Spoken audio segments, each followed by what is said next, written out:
Hi, my name is Lesa Say with Rain City Capital. Welcome to Real Women, where I'm going to introduce you to powerhouse women in the industry and in real life. I can't wait to share their amazing stories with you, so let's get started. Hi, this is Lesa Say with Rain City Capital. Welcome to Real Women in Real Estate. I have Megan Wilaby here. I'm so excited to introduce you. She is a powerhouse in the industry. You are like one of my favorite people. Thank you. And I'm so excited that you are here to share your triumphs, your success, your struggles, and just about you and your life. So thank you very much for coming on. No problem. Yes. So she's done over 60 transactions, over plus probably even more at this point, but yes, a lot more. 7 years. She's won the Investor Property Specialist Award, 2021, 2020, and 2022, 2023, 2024. Yes, all of them, because she's a powerhouse. So I'm really excited for us to dive in. So let's just start. Tell me your story. Tell me about you. Okay, so my parents, I come from entrepreneurs. Tanning salons were the choice for my parents. I took on that entrepreneurial drive, and I had 5 tanning salons. But I also had $1 million in debt. Yeah. I owed money to the IRS because of payroll taxes. I owed money to landlords. I owed money to equipment finance companies. Yes. And I realized that I didn't have a lack of drive. I didn't have a lack of really wanting to make it. I just had the wrong tool.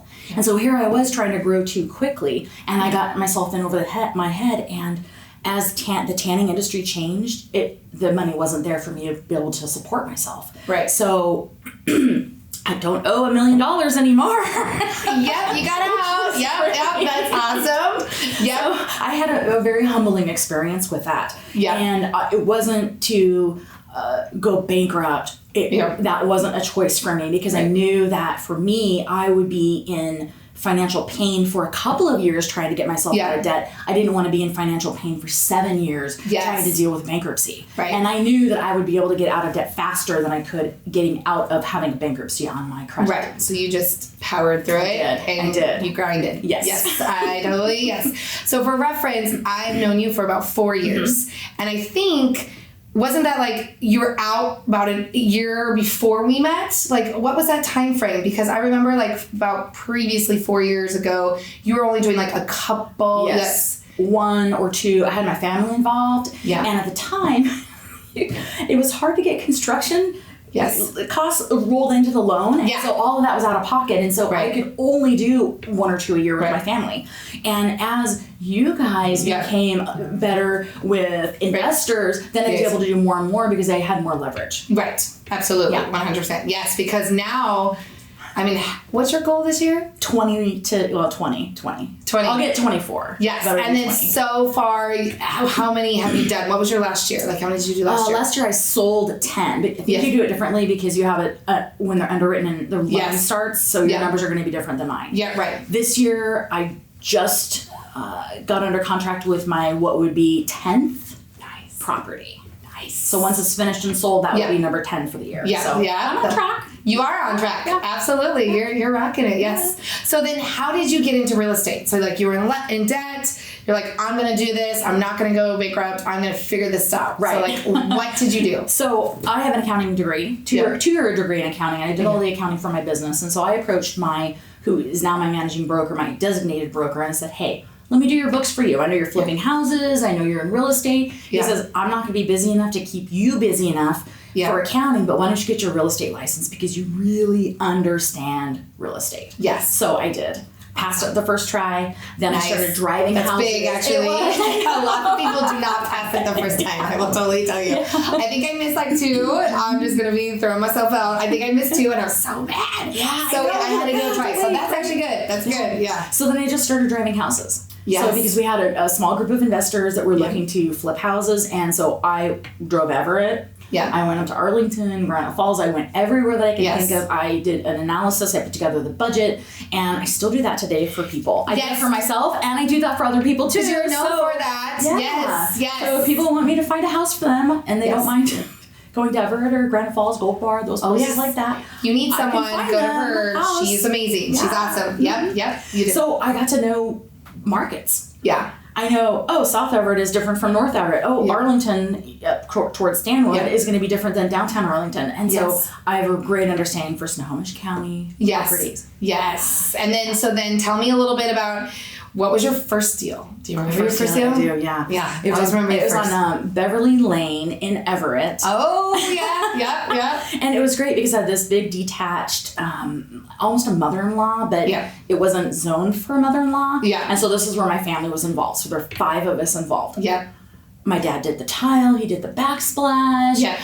My husband and I hung all the doors. Yes. And we did all this work on the house. I think we made $3,800 on it. Right. Yes. Oh, goodness. But you know what? It was your first. It was first. I always tell people, like, they always, like, can't do the first because they want to make so much money. But, like, what you learn from your first is nothing compared to, like, the money in your pocket. Yes. Like, you just got to do your first. It's experience. It's like, shoot, okay, I need to do plumbing before I do electrical. Yeah. Oh, I need to find out if I'm going to replace the drywall or if I'm going to. Yeah. You know, if I pull the drywall off, now I have to replace all of the insulation. Darn it. Yes.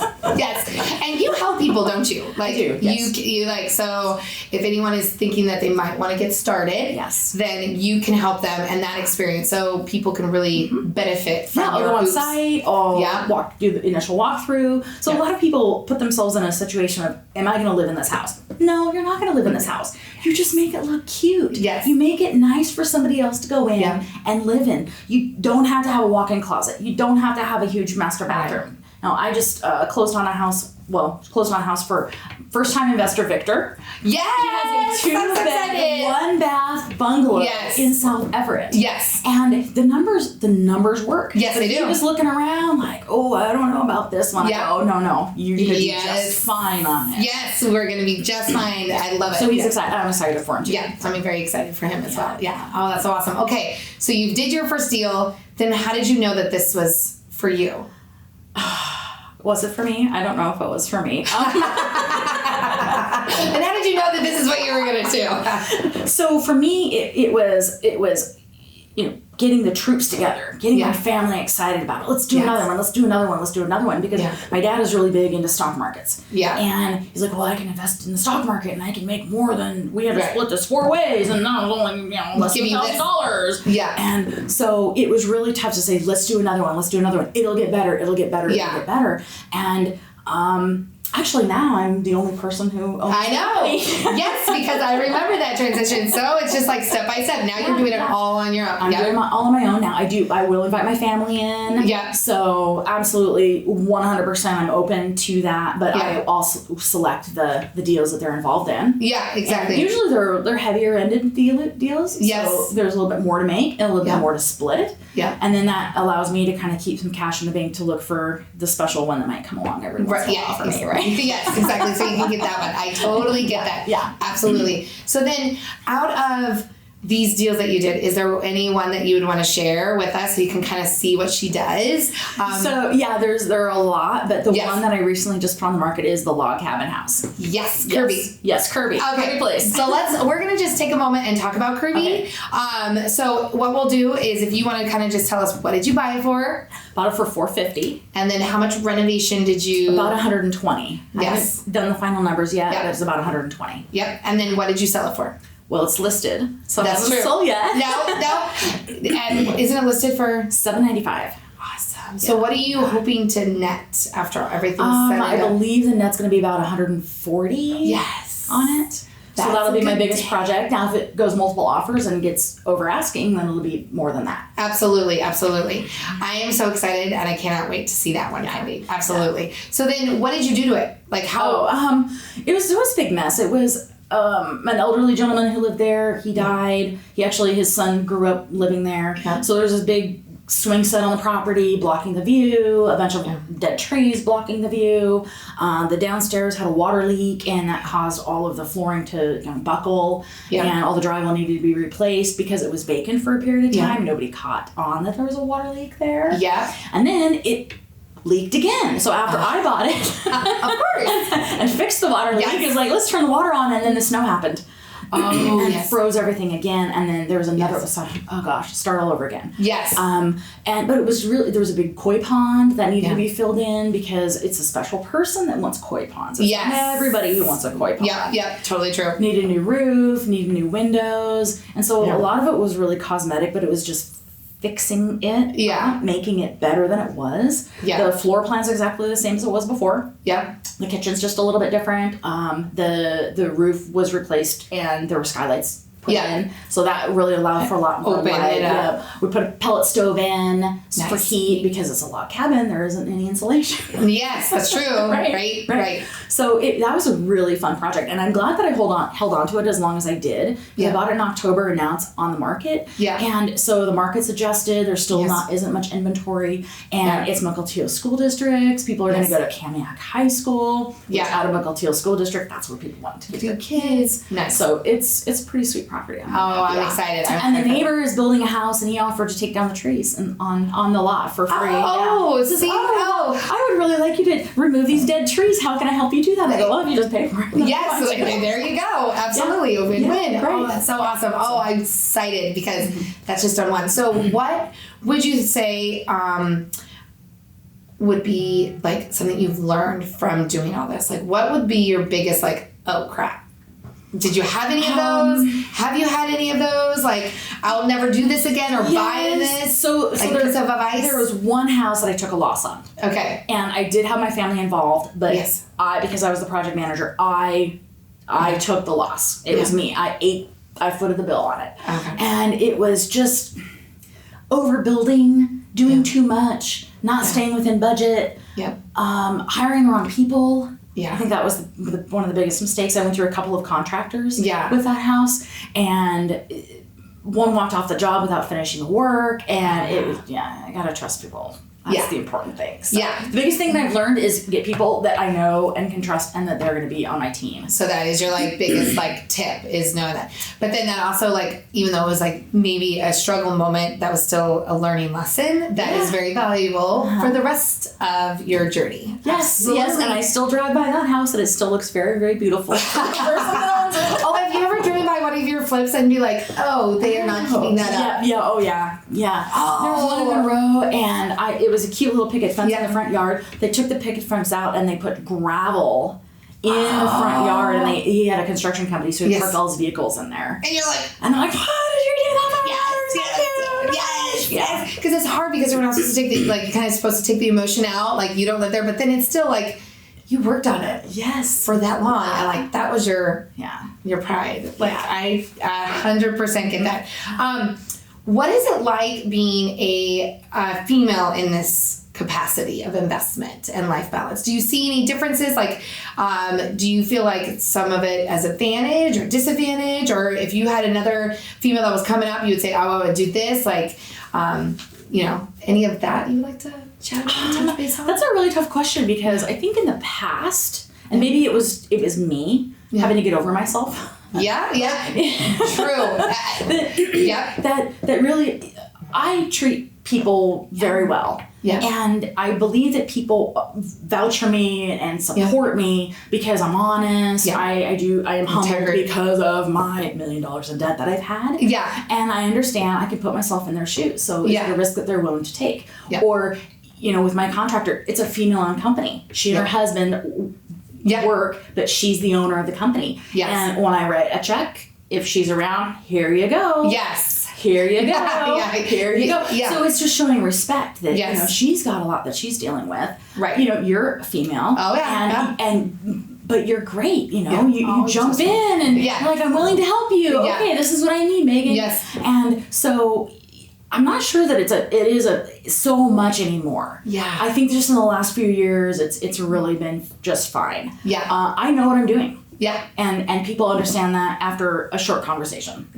Absolutely. That's actually so have a little bit more confidence, I suppose. If it is a woman who's coming into it, is just have some confidence. Right. I think that's one of the beauty things that I love about real estate is the confidence it gives females and males, and empowering, being able to I mean, I always knew I wanted to buy a house from when I was a young kid because my mom didn't own a house. Like, I always had that in my soul. Like, I want to be a homeowner. So when I was 21, I bought my first little duplex. And, like, the confidence it gives you of, like, I did this. And that's the part that I'm, like, empowering other people of, like, doesn't matter who you are, like, just the empowerment of investment and having that you have that asset that's going to give you some financial gain, right. and you bring joy to other people too. Like, you're not just, yes, you're putting money in your pocket, but you're making a home better for somebody else to live in. Right. And that's helping your community. That's like, it's all full circle around, and that's like the beauty of real estate that I love so much. The Hoarder House. Yes. The Hoarders, I dropped off some cabinet paint today, touch-up paint, yes. and I talked to the homeowner. Yeah. Because it closed and they moved in. And I said, oh, you'll love this neighbor. You'll love the neighbor across the street. I met them both. They were really happy because they don't have to look at a house that has garbage in the front yard anymore. They don't have to look at a tarp over the roof anymore. Yeah. They don't have to look at the possibility of people breaking in and sleeping in the garage in the house. And so safety. Yes. You know, I think people really want to know that, the house is now safe. Yeah. There aren't these weird people that are coming in the house anymore. Yes, yes. And so I think, I'm beautifying the neighborhood, but I'm also making it more safe for the people who live next door. Yeah. Oh, that's so awesome. I love it. So how do you find your deals? Sometimes on the MLS, wholesalers will, or other agents. Other agents, they might have a listing that's coming up, and they say, this isn't going to work. Yeah. It's not going to go conventional financing. We don't want to put it on the market because the seller really just wants to be done with it. Yeah, exactly. So that's how I find them. Yep. And then I always, people are like, oh, it smells so bad. I'm like, that smells like money. Like, do you have any, like, fun things that you do say, like, when you're going through, like, you're, like, excited about, like, when you're going, or is there something that I know you're creative. I'm kind of, like, giving you the answer. I'm sorry. But, like, I know when I see something, I'm like, ooh, I know she's going to move a bathroom here and she's going to do this. Like, is there something that you see in a house you're like, oh, this is going to be awesome? Yes. Like, and what is it? Yes. If I can, I always want to try to make another room. Yeah.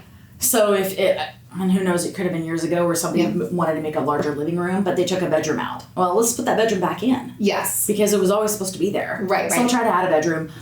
With the range, I try to move the range. Yeah. So if it's against a wall, then I'll put it in an island. Nice. And if the bathroom can have dual vanities, I always try to do a dual vanity bathroom master. Or, so little tricks. Yeah, just little tricks right there. Yeah, absolutely. They're easy things to do. So absolutely. They make a big difference. I also know that you are not one to be scared away from size. Right. And I see your success, like, people actually search like 1,000 less, and, like, I see your success. You want to talk a little bit about, like, what your parameters of what you search kind of for? The size of a house? Yeah. Well, I used to. Yes. I used to buy houses with a 1 in front of it. Yeah. I wanted to put $50,000 to $60,000 into it, and I wanted to sell a house with a 3. With a 3. Yeah. And I can't find those houses anymore. So now I'm purchasing houses with a 2 or 3 in front, and selling with a 4 or 5 or 6 in front of it. Yes. And now that I have a little bit more cash in the bank, I can buy the $400,000 or $500,000 houses and sell them for $600,000, $700,000, $800,000. Absolutely. So. I like that. Really, if the math makes sense, there's nothing that I won't do. I love manufactured homes. Yep. Got a house up in Stanwood. Yes, we do. We're going to be closing in like a week. Yes, absolutely. I love manufactured homes. I'm not afraid of those. As long as the title's eliminated, I'm all over it, and it's on its own property. Right. But small houses, I've done 2-bed, 1-bath houses before. And yes, the little barn dominium. Yes. That was one of my most successful houses. I love that one. Oh, we're going to have to share that one too. Yeah. That one's so great. And you have so many that, like, I'm like, oh, we gotta share that. So if you have a house that you don't think you can put on the market, call Megan, because she will buy it. You will buy it, and you will totally make it and work. Yeah. What are your goals this year? This year. So I would like to make $1 million net income. Awesome. So a portion of that's going to be through flip profits, and a portion of that is going to be through my real estate W-2 income. Yeah. I want to do 4 Ragnar races. I gotta do one with you, girl. I gotta do one. Maybe at the end of the year, I gotta get back on. Yeah. My goal is to have done 50 by the time I'm 50. Oh, awesome. And so I have a few more years before I get there. I have to make sure I'm pacing myself for it. So I'm not going to get in the last year. Yes. Oh, that would be awful. Right. Yes, I totally go on 4 family vacations. Oh, nice. With my kids and my partner. Yeah. And have fun with that. Absolutely. My dad is planning to visit from Thailand, and so hopefully maybe we can plan some sort of really fun trip then too. Absolutely. Yep. Yeah. And I want to have $400,000 into an investment account. Nice. So stocks or savings or whatever. So what are you doing to get to like achieve those goals? Because like you have a big goal. Right. I'm always like, you gotta take one step at a time. So out of every flip I sell, I'm taking $25,000 and I'm putting it away. Nice. And anything that might be left over just stays in the account for me to do another flip with. Awesome. Or a larger flip with. Right. It's just to kind of have it there. Now, at the end of the year, I'll reassess and say, well, I've got some surplus. Where's it going to go? Yeah. It'll go in. So by the end of next year, I'll be like $1 million in my investment account. Right. So if I could do $400,000 this year, then I will do $600,000 next year. I will get there. Absolutely. And then I get to buy my new car. What car is it? Do you already know what car it is? I think. Yes. A BMW XB7 Alpina. Fine, girl. It's a 7-seater. Okay, are you gonna and it take has me? 612 horsepower. Nice. Okay, we're gonna go for a ride. Yes. I don't know if you knew this about me, but I used to ride motorcycles. Oh, I have a motorcycle. Oh, do we not know this about each other? I have a motorcycle. What was your first motorcycle? Oh, it was a 250 Ninja. Oh my gosh, mine was a Suzuki Katana, a fire red one. Oh, yes, we got crotch rockets. Yes, we do. Yeah. Now I prefer more of a, like a Harley old lady, like just legs up kind of deal. Yeah, I have a V-Star, I have a 650 V-Star. Okay, so Kawasaki, or I can't remember. I haven't rode in a couple years. I got my water toys, and I'm like, okay, this will, instead of being on the pavement, I'll do my water toys. It's just not the same. Yeah. Well, if you want to go riding. Okay, we got to do that. We got to go running and riding. Yes, Yeah. absolutely. Sorry, I know we got a little sidetracked, but it's like that work-life balance. Like, how are you doing that? It's a struggle thing for everybody. I have a lot more time than people probably think I do. Okay, talk about it. So my contractor's awesome. So they have a really good system down now. Yeah. So the more efficient they are, the more houses I can do. Yeah. They can get them done faster. Right. Like today, I'm here. I don't consider this work. I know, good. Okay, that's awesome. Good. So then, how long do you think it took you to get there? Because my goal is when I see people getting interviewed, sometimes, and I hear that they're like, oh, that's that person, that's not attainable. Like, oh, that's like, they must have had a lot of money in their pocket, or they must have like had a family member that helped them. That's why I love your story so much and wanted to share it, because I want people to know that everyday life people can find success. Like, if you get like your right mentor, figure out what you're doing, like, you can be successful, like one step at a time. And I think you're like just a staple of that. And I just love that about you.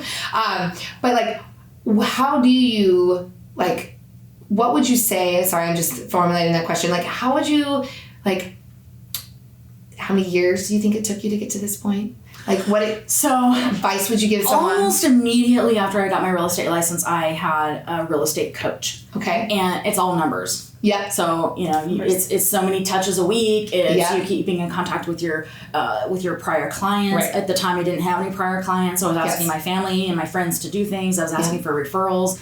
But I learned from that I need to track everything. Yes. So I have a chart. I know quarterly what I need to do for real estate numbers. Before I was flipping so many houses, I would have to try to find buyers and sellers. And now I am my best customer. Yes. But I still will list houses, and I will still find houses for buyers. So that I'm not full on 100% flipping. Right. But I write my goals down. I write them down and I review them. And they're in front of my face every day. Mindset. Yes, it's mindset. Yeah. And it's knowing that I'm in control of what I do. Yeah. I'm in control of my life. Yes. What happened to me in the past isn't who I am. I'm not $1 million in debt, Megan. Yes. Yeah. I'm $1 million in the bank, Megan. Yes. I may not be there now, but I am $1 million in the bank, Megan. I love that. I'm not $1 million in debt, Megan. Yes. And so people might have hardship. They might say, well, it's not in it for me. I don't have the right education. I have a 2-year degree in accounting. It took me 7 years to get my 2-year degree in accounting. Yeah. But I have real life experience. Yes. And you organize to have the right team. Yes. Have the right team in place. Have the right team in place. And sometimes that right team takes a little bit. Like, right. And the right team's family too. Yeah. It's like, do I have the right support with my family and my friends? Absolutely. 100%. Absolutely, 100%. Yes, go ahead and do what you need to do. I will watch the kids. Or, yes, do what you need to do. I will take the kids to school. So it doesn't always fall on me. And I've had to learn to ask for help. Oh, yes. I want to do everything on my own, but I have to learn to ask for help. Yes, I think if anybody can yes, I think that's so important because people like our personalities, it's like, oh, I got it. But there's nothing wrong with asking for help. It takes a village. Yeah. It takes a village. And if you can be more successful doing this and, someone can help you over there, that's what it takes. Oh, that's so awesome. Because you are a mom too. Yeah. You have children too. So you're grinding doing all this and you have kiddos as well. How old are they? 8 and 10. 8 and 10. Yeah. Oh, that's so awesome. Yeah. Oh, the beauty that I love too is that they see mom hustling and working for it. And that is impactful for them. Whatever path they choose, they will still see the grinding that it takes. And I saw that with my parents. My mom showed dogs, and she's one of the top breeders for Springer Spaniels in the nation. And she had a bunch of specialty dogs, and I was a junior showman, and I was always coming home with the blue ribbon and the big rosettes. Yes. And then my dad, he was a businessman, and so he had all these grand ideas about how to make money, and he's an entrepreneurial person. And so they stopped working for other people when I was at a really young age. Oh, and awesome. So I started working at the tanning salon when I was a senior in high school. Yep. And I got paid a little bit more than all my friends did working at fast food restaurants. Yes. Yep. So there was my start, but I had to work. I had to work for every dollar that I earned. My parents were like, no, you've got to get good grades before you're going to get it. You have to pay your insurance on your car if you don't get it. Yep. I'm actually doing that right now with one of my kids because I have a 15-year-old. So I had to hustle. Yeah. Yeah. It's in there 100%. What would you think is your favorite part of what you do?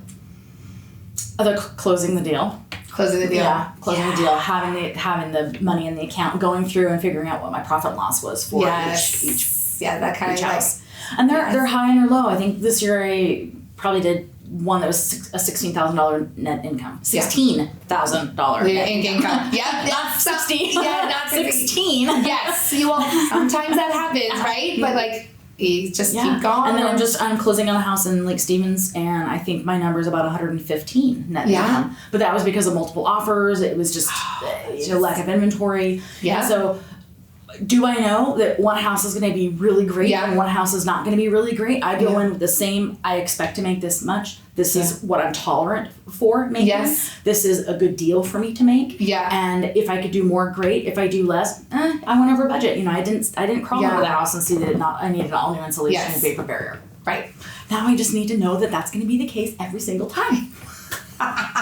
Learning experience, right? Learning is experience. Oh my God, I love that. So that was a helpful tip. I don't know if anyone caught that. So what would you say if a woman or anyone was going to start their real estate career? What would you say to them?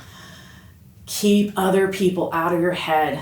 Oh, I love that one. Keep people out of your head because they are not you.